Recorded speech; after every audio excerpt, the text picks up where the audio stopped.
بسم اللہ الرحمن الرحیم۔ زینب ٹی وی کی طرف سے میں آپ لوگوں کے ساتھ بہت ہی پیاری ویڈیو شیئر کرنے جا رہی ہوں کہ میت کو غسل دینے کی فضیلت، میت کو غسل دینے کا طریقہ سیکھنا ایک تو اس لیے ضروری ہے کہ یہ میت کے ورثہ کے ذمہ حق ہے، اور دوسری وجہ یہ ہے کہ میت کو غسل دینا فضیلت کا باعث بھی ہے۔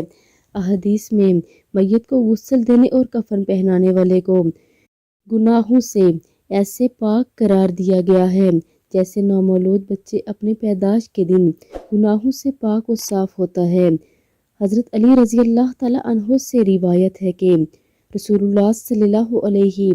وآلہ وسلم نے ارشاد فرمایا کہ جس نے میت کو غسل دیا، اس کو کفن دیا، اس کو خوشبو لگائی، اس کو کندھا دیا، اس پر نماز جنازہ پڑھی اور اس کے راز کو ظاہر نہیں کیا، جو اس نے دیکھا تو وہ غلطیوں اور گناہوں سے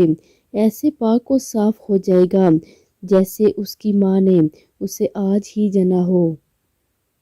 آپ سب بھی ویڈیو کو آگے لازمی شیئر کریں، اور ابھی تک اگر میرے چینل پہ نئے ہیں تو پلیز ضرور سبسکرائب کریں۔ جزاک اللہ خیر۔